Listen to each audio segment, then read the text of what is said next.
अच्छा, ये जो सर्कुलर नंबर है, सर्कुलर नंबर 253/2025, 1 अक्टूबर 2025, ये कह रहा है विड्रॉल ऑफ सर्कुलर नंबर 212 में ये था, were in clarification were given in relation to mechanism for providing evidence of compliance of conditions of this. यानी कि सामने वाले पार्टी ने क्रेडिट नोट के बेसिस पे आईटीसी रिवर्सल किया या नहीं किया, उसका एक सीए सर्टिफिकेट मांग रहे थे वो। अब ये जो सर्कुलर है 212 नंबर वाला, वो कह रहे हैं ये हम विड्रॉ कर रहे हैं in order to ensure uniformity in the implementation of the provisions of the law across field formations. Withdraw circular number this, therefore the procedure prescribed by the aforesaid circular for providing evidence of compliance of conditions shall not be required। अगर ये required नहीं है तो फिर officer credit note का क्या, मैंने credit note issue किया, मैं एविडेंस नहीं दे रहा हूं लेकिन मैं अपना आउटपुट टैक्स कम कर रहा हूं, इज इट पॉसिबल? इसका विड्रॉल का कॉन्सिक्वेंसेस क्या है? कौन सा है ये? 15(3)(b)(2), ये वाला IT input tax credit as is attributable to the discount on the basis of document issued by supplier has been reversed by the recipient of the supply. Who will prove that recipient has reversed the ITC in respect of credit note issued? Burden of proof on the department. Effective October 24, invoice management system has the button of accept, reject and pending, wherein recipient can accept and supplier will get that information। ये हमने लिखा हुआ था। और ये financial credit note के बारे में है। 212 का सर्कुलर कहाँ लिखा होगा? हम लोग फाइनेंशियल क्रेडिट नोट और उसके बारे में नहीं बात कर रहे हैं, हम लोग ये बात कर रहे हैं कि मैंने क्रेडिट नोट इशू किया और अपना आउटपुट टैक्स कम कर लिया। ऑफिसर कहता है आउटपुट टैक्स हम आपको तभी कम करने देंगे जब आप हमें प्रूफ ला के देंगे रिसिपिएंट ने क्रेडिट अपना कम। खत्म हो गया इससे। तो अब खत्म हो गया तो अब प्रूफ कहाँ से आ रहा है? वही तो कॉन्सिक्वेंसेस समझने की कोशिश कर रहे हैं। टू बी खुद प्रूव कर रहा है, टू बी खुद प्रूव कर रहा है, क्योंकि क्रेडिट नोट उधर से माइनस होके डेबिट प्लस क्रेडिट माइनस होके तो टीबी को ट्रैवल कर रहा है ना, तो और क्या जरूरत? वो तो पहले भी हो रहा था। प्रोवाइडेड दैट, ये नया ऐड हुआ 13 नंबर जो आप देख रहे हैं, 1 अक्टूबर 2025 से ये भी इफेक्टिव है।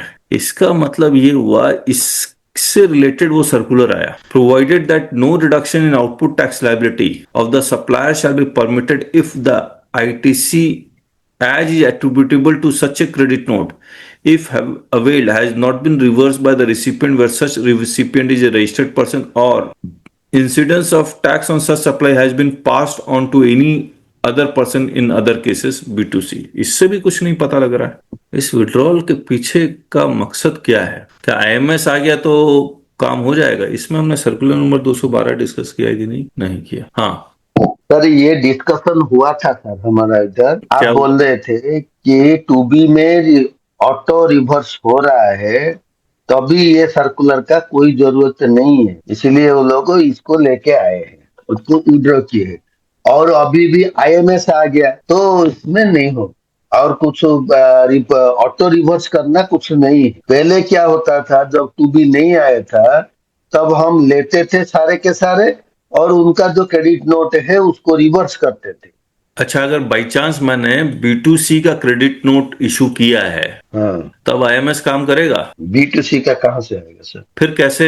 वैसे भी ये मुझे लग रहा है कि ये वैल्यूएशन का, ये वाला वैल्यूएशन कर रहा हूँ, ये जो वैल्यूएशन का 15(3)(b)(2), ये भी वो डिलीट ही कर रहे हैं, मुझे याद आ गया, रुक जाइए। जो इंटरलिंक है उसको हटा रहे, वो हटा रहे हैं, यस, ये इसको डिलीट कर रहे हैं। इंटरलिंक है ये हमने यहाँ लिखा क्यों नहीं है जब ये डिलीट होने वाला है? तो 2, 12, 13, 17, 20 ना, याद है किसी को? नहीं, 56 जीएसटी काउंसिल मीटिंग में, मैं भी फाइनेंस एक्ट देख रहा हूँ, सॉरी, इन्होंने डिस्कस किया 56 जीएसटी काउंसिल मीटिंग में कि हम इसको डिलीट कर देंगे, और डिलीट करने से पहले they have come out with a circular. मैं क्रेडिट नोट लिखता हूँ, ये रहा, amendment of section 15 and 34 to omit clause 1। अच्छा, एग्रीमेंट की जरूरत नहीं होगी, ठीक है। thereby omitting the requirement of establishing the discount in terms of an agreement entered into before or at the time of such supply, and specifically linking the same with relevant invoices। To amend 53B to provide that discount shall be granted through a credit note issued under section 34 of CGST Act, and to correspondingly amend section 34 to include a reference to section 15(3)(b) so as to provide for reversal of ITC by the recipient in case where a post-sale discount is given and value of supply is reduced through GST credit note। to rescind circular which provided a mechanism compliance of CGST Act 2017 by IMS। तो ये सबको amend किया नहीं, circular से पहले ही withdraw कर लिया। Sir दोनों अलग चीज है ना, क्या चीज दोनों अलग है। अच्छा थोड़ा बताइए। एक तो है कि भाई एग्रीमेंट की जरूरत नहीं होगी, क्योंकि क्या था कि डिस्काउंट, अगर डिस्काउंट का क्रेडिट नोट देते थे तो वो बोलते थे कि एडवांस में एग्रीमेंट है कि नहीं है। और दूसरा ये है कि भाई अगर आप क्रेडिट नोट इश्यू करते हो तो फिर सामने वाले ने आईटीसी रिवर्स की है कि नहीं की है उसका प्रूफ, तो दोनों अलग चीज है।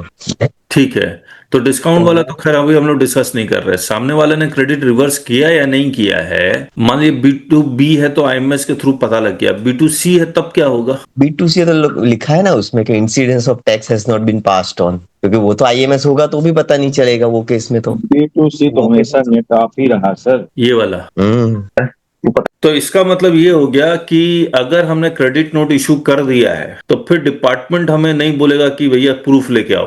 क्या ये प्रूफ का सिस्टम खत्म हो गया? हाँ, मतलब ये जो सर्टिफिकेट या वो कुछ भी लाना था वो नहीं लाने की जरूरत है। तो मतलब डिपार्टमेंट मान लेगा कि हाँ चलिए मैंने सामने वाले ने एक्सेप्ट मतलब एक्सेप्ट करना चाहिए, बस आईएमएस थ्रू पता चल जाएगा। नहीं, आईएमएस से पता लग जाएगा, लेकिन मुझे एक बात बताइए, B2C में तो आईएमएस में नहीं पता लगेगा। वो incidence of tax has not been passed on, वो ये पता कैसे पता मतलब लगेगा? मेरा ये टैक्स कैसे? की अमाउंट हमने जो कलेक्ट की है उससे अगर तो उसको वापस कर दी है कि नहीं है, फिर से वो हमको लेजर प्रूव करना पड़ेगा ना, वो तो ऑडिट में। अच्छा ये प्रूव करना पड़ेगा। Incidence of tax on such supply has been passed on to any other person. इसका मतलब ये हुआ कि 100 प्लस 18 का हमने मान लीजिए बिल काटा, उसके बाद हमने क्रेडिट नोट, क्योंकि B2C है तो क्रेडिट नोट इशू किया और उसको 18 रुपया भी पास कर दिया, मतलब उसको कैश में दे दिया, ये मतलब हुआ। 100 प्लस 18 का हमने सपोज इनवॉइस रेज किया और उसके बाद 10 रुपए का डिस्काउंट दिया, हाँ तो हमने 18 रुपए कलेक्ट किए तो 1.8 रुपीज उसको वापस देनी चाहिए। हाँ, बस वो प्रूव करना पड़ेगा। अच्छा सामने वाले से सर्टिफिकेट लाने की जरूरत नहीं है। ओके नहीं बी टू सी में GSTR 1 में पता भी नहीं चलता है ना, क्योंकि जो B2C अदर कॉलम है GSTR 1 में उसी में नेट करके दिखाया जाता है जो भी क्रेडिट नोट B2C का होता है। डॉक्यूमेंट वाइज डॉक्यूमेंट से पकड़ा जा सकता है कि B2C क्या है B2B क्या है, ऐसा तो नहीं समझ में आएगा कि आपने क्रेडिट नोट इशू किया है कि नहीं B2C में। ओके B2C में सर एक कॉन्सेप्ट नेट कर आपको होगा, रियल एस्टेट में उन्होंने कहा कि अगर क्रेडिट नोट का टाइम अगर बीत गया हो, आसान हो गया है, तो रिसिपेंट जो है क्लेम कर सकता है, यदि अपना सौदा वो तय कर रहा है तो रिफंड ले लेगा। B2C रियल एस्टेट में एक बात ये आई थी। हाँ ठीक है याद आ हाँ, गया। हाँ करेक्ट, तो रिफंड ले लेगा। यस, उन लोगों का रिफंड का भी सिस्टम आया था। पर वो रिफंड का सिस्टम इसलिए लाए थे कि अगर क्रेडिट नोट इश्यू करने का टाइम चला गया है तो। अच्छा और यहाँ पे क्रेडिट नोट ऑलरेडी इश्यू कर रहे हैं, मतलब वो क्वेश्चन नहीं है यहाँ पे। ओके, यहाँ पे क्रेडिट नोट इश्यू कर रहे हैं तो उसको पैसे वापस देने पड़ेंगे टू दैट एक्सटेंट। चलिए ठीक है।